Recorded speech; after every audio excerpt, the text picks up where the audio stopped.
Welcome to this explainer. If you're a professional operating in today's super fast-paced environment, chances are you're feeling a very specific type of exhaustion. It's that draining exhaustion of trying to constantly disrupt, to always be highly visible, and to consistently pull off these massive, game-changing projects just to feel like you're actually succeeding. We're constantly told that to win, we've got to be the loudest voice in the room or the architect of some massive transformation. But today, we're going to completely redefine true success. We're going to strip away that exhausting pressure and focus on what actually moved the needle when it comes to a workplace win. It's a question that honestly haunts a lot of us. Do you have to be impressive to win at work? We've built up this whole myth around the grand, dramatic achievement, right? The standing ovation in the boardroom, the multi-million-dollar pitch. But what if that entire mindset is actually holding us back? What if this constant pursuit of the impressive is blinding us to the actual value we bring to the table every single day? Well, we are about to explore an incredibly empowering paradigm shift that dismantles this myth entirely. Section 1. Redefining the workplace win. Okay, let's dive into this. A workplace win is simply a small but meaningful contribution that improves something at work. Sounds incredibly simple, right? But the implications here are massive. A true win is about making things tangibly better. It's not about being louder, and it's definitely not about being more disruptive. It's simply about contribution and improvement. When you shift your focus from how do I stand out to how do I improve this, I promise you your entire workday transforms. A workplace win does not have to be dramatic. Just let that sink in for a second, and let it relieve the pressure you might be putting on yourself to perform these grand gestures. The expectation that every single day has to yield a revolutionary breakthrough is a literal recipe for burnout.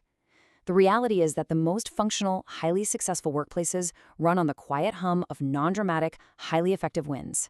Section 2, where wins actually happen. Let's move to and see how this builds.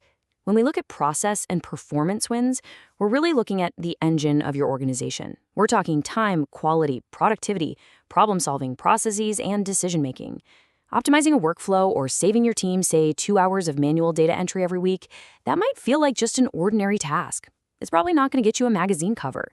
But saving collective hours, improving the quality of a deliverable, or streamlining how a decision gets made, these are massive victories disguised as daily chores.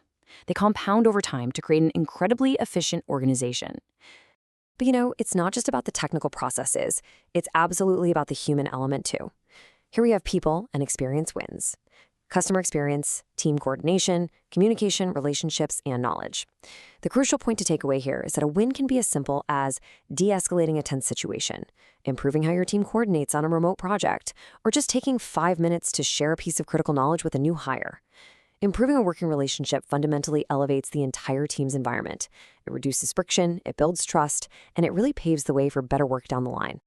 Section 3. Everyday wins in action. Now, what's really interesting about this slide is how incredibly relatable these everyday wins are. Identifying an error before it reaches the client, simplifying a report, creating a useful tracker. Think about the downstream chaos you prevent when you catch a subtle typo in a client-facing document.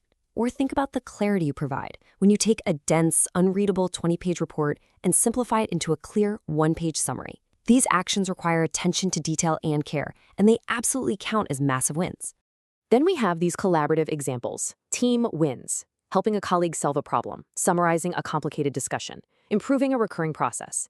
Have you ever been in a meeting that's just going in circles, everyone's totally confused, and finally someone steps in and clearly summarizes what's been agreed upon?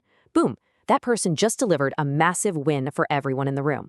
Helping a peer get unstuck so they can hit their deadline is a victory that elevates the whole group's output. And sometimes, a win is literally as simple as this. Ask an important question. I want us to deliberately pause and reflect deeply on this standalone example. You don't always have to have the answer to contribute a win. Sometimes just throwing your hand up and asking, wait, what's our actual goal here? Or have we considered how this impacts the end user? Can completely shift the momentum of a project. A single well-timed inquiry can prevent months of wasted effort. That is leadership. That right there is a win. Let's wrap up these rapid-fire examples by looking at some final wins. Preparing useful information before a meeting, resolving a customer issue, creating a template that saves everyone's time. These are proactive, structural steps. Making a universal template, for instance, isn't just about the work you did today. It creates this amazing ripple effect of saved energy for everyone on your team for months or even years to come. That is the very definition of a highly leveraged, incredibly valuable contribution. Section 4. The ultimate question. We are looking at two entirely different paradigms here. The old paradigm asks, did I do something impressive? And honestly, this is the exhausting treadmill that leads straight to burnout and performative work. But the new paradigm, it asks, did something become better because of my contribution? And this brilliantly illustrates the entire shift we've been discussing today. The exhausting pursuit of impressiveness is focused purely on ego, visibility, and external validation. But the pursuit of making things better, that's focused on utility, service, and actual tangible impact. So, we are going to strip away the wrong question entirely. Stop asking if you were impressive today. Stop worrying if you were the loudest voice or the most visible person in the room. Just leave that behind. I want you to carry this final provocative thought into your next workday, your next meeting, and your next big project. Simply ask yourself, did something become better because of my contribution?